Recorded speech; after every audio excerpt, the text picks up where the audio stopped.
This is the Midweek Message from Friends Congregational Church, United Church of Christ in College Station, Texas, for July 22nd, 2026. When our neighbors are on our plates. I spent the past week in Northwest Arkansas with Pastor Dan, Reverend Kyle Riley, Courtney Angel, and 9 of the Friends Church youth. We were there on our annual trip with Be the Neighbor to learn about economic justice.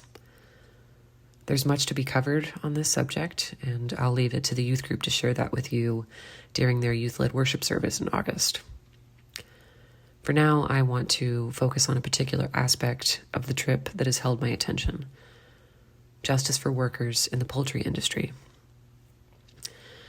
My reasoning for focusing on poultry workers has to do with being raised in a family with deep roots in agriculture. The rights of workers in the agriculture industry matters to me, as does the treatment of the animals involved, and I am grateful to have a community who is invested in joining in these advocacy efforts alongside me. So let's get into it.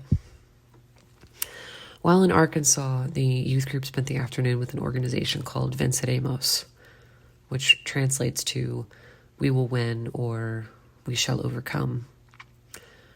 Venceremos, a worker-led organization, is dedicated to advocating for the rights of workers in the poultry industry, particularly our immigrant workers. It is important to note that the majority of people working in the meatpacking industry are immigrants. These workers are often undocumented, meaning that they are frequently subjugated to unfair treatment without any means to safely speak out or advocate for themselves.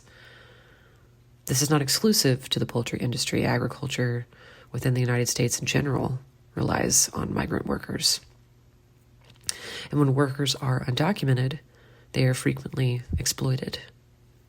You can easily underpay and violate the rights of undocumented workers in the United States because there are no systems in place for them to advocate for themselves.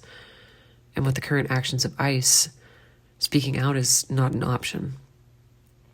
And since it is frowned upon to teach our children the history of their own country, I will state here that exploiting migrant workers and enslaved people is a vast part of what developed the United States, and the reason why this country holds the wealth that it does.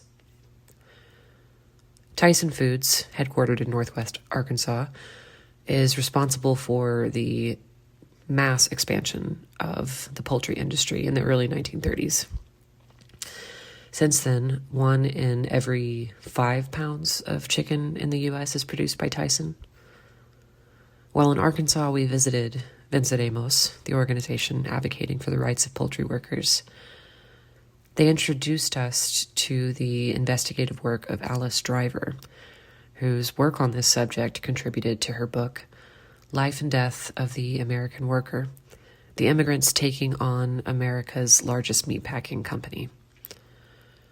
Driver called Venceremos a plant growing in the desert, for all that it has done in a place owned and operated by the corporations contributing to the very issues they address. From my research, I learned and was reminded of the following. Arkansas and Florida were the first states to pass right-to-work laws in 1944, discouraging unionization within the workforce. Due to ag-gag laws, it is forbidden to enter a meat processing plant with the intention of documenting what happens there without express permission from the owners. Those who do so face fines of several $1,000s. During the pandemic, workers who tested positive for COVID were told to continue to work in those very close conditions on the processing line, leading to the deaths of workers. The meatpacking industry cannot maintain profit and production without immigrants and undocumented workers. Corporations are allowed an unlimited amount of lobbying power across political spectrums in the United States. While billionaires and corporations often donate substantially to humanitarian causes, the question must be asked as to how they became billionaires and if the circumstances surrounding their financial success led to the detriment of vulnerable populations who must now rely on the charities to which they contribute.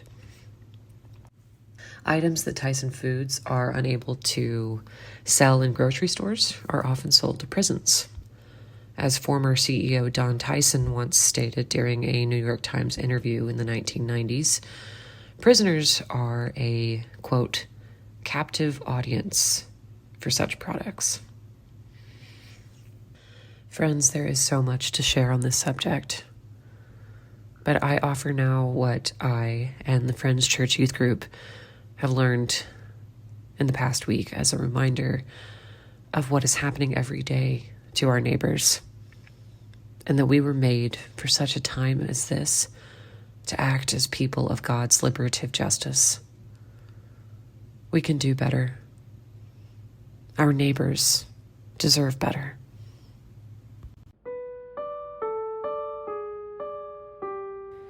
We hope you have enjoyed the Midweek Message from Friends Congregational Church, read by our Associate Pastor to Youth and Young Adults, Reverend Brooke Dooley.